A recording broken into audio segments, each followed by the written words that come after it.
Sometimes Netflix original films just sneak up on me. This time it was The Wrong Missy with David Spade. It's a raunchy comedy from Adam Sandler's production company, Happy Madison, which has had its fair share of hits and misses. So should you take a look at this one or just skip it?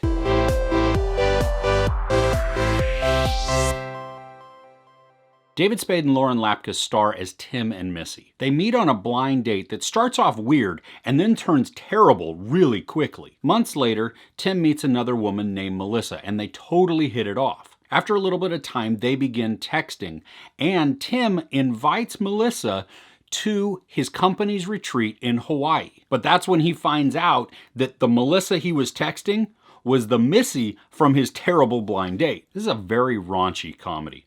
Lauren Lapkus is over the top crude. I mean, she plays the nightmare date perfectly. Now, David Spade wasn't over the top, which I totally appreciated. He balanced out Lapkus's character really well. But he's still sarcastic, he's still snarky, he's still using that signature under-the-breath type of line delivery that we know and we like so much.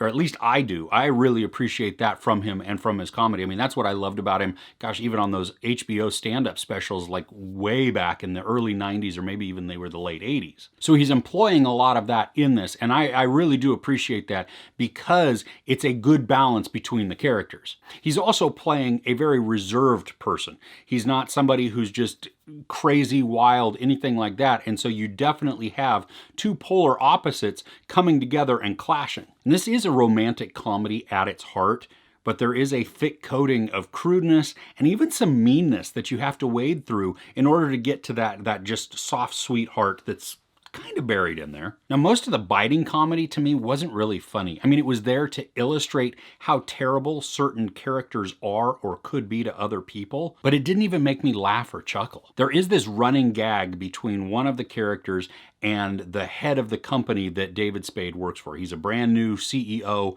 to this company, and the first time that the gag happens, it made me chuckle. It was mildly funny. I mean, it was okay.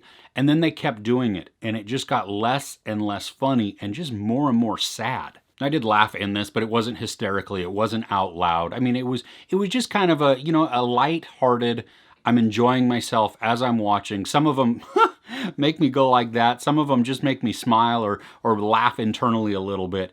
But it's not this drop-down, bend-over, gut-busting laugh that maybe could have happened. The story itself is really predictable, but luckily it's not trying to be new or inventive in the storytelling, other than maybe to reverse the roles of the ugly person, and by ugly I really mean based on their behavior. Typically it's the girl who is the nice and reserved one and the guy who's just the hard around the edges and not really likable or rubs everybody the wrong way, and in this one they flip-flop. This is a 90-minute movie and it moves right along. I mean, I didn't get bored, I didn't feel it drag, which can sometimes happen when a movie is predictable. I mean, you know where the story's going, so you get a little impatient, like just get to the point already. And this one, I didn't feel that. I didn't get impatient with where it was going because I was being entertained as we watched. Rob Schneider makes a small cameo in this, and I'm really beginning to feel sorry for the guy and the roles that he is given or chooses in these Happy Madison productions. They're all basically the same. He's just some weird guy, gives some odd looks, has some weird lines to deliver. Some of them may be funny, most of them not. I wish that maybe he could break out of that and get just a better role that suits him. But maybe this is what he's going for. Maybe this is in his comfort zone. This is just what he's trying to do. But I have seen him in some other things where he can still be weird, but he's a little less weird and more prominent and not so typecast, because I feel like every time I see Rob Schneider in a Happy Madison production, I know exactly what I'm going to get. And he doesn't disappoint because he delivers the exact same person every time. Maybe that is a running gag. Maybe he is the exact same person in all of these movies, and I'm just not quick enough to pick up on it. Now, surprisingly, this isn't a terrible watch. I mean, when I saw the trailer, I was like, yeah, I don't know. I'm not sure if this is going to be right up my alley. But it did entertain me. It had some decent humor to it. And what really shocked me was how much Lauren Lapkus, her character, grew on me. And because she's really abrasive at the beginning and actually through almost all of it. She's not really a likable character, at least how I deem her as I look at her, and just the behaviors, and just not somebody that I would be endeared to or drawn to. But at the same time that I'm beginning to feel empathy for her, to connect with her, to enjoy her, others on screen are doing that as well. And so I think that was a really good thing for them and a great execution on her part of her acting to really push me away and then slowly draw me in until I'm liking her. At the same time, all the characters are doing the exact same thing. Certainly this is not going to be a film for everybody, but if you are looking for something that's a little more light, this might be a good fit.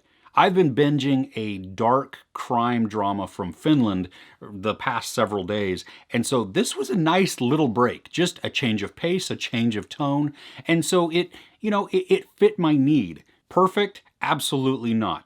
Entertaining? Sure. There's a lot of sex, no nudity, some violence, and a ton of profanity. I give The Wrong Missy 3 out of 5 couches. So what is your favorite David Spade movie or performance? For me, it's kind of a toss-up. I mean, I've got Emperor's New Groove, Tommy Boy, and a little bit of Just Shoot Me in there because I enjoyed some of his stuff in that as well. But I would love to know what you think in the comments below. If you enjoyed this review, please give it a like. Also, don't forget to share and subscribe.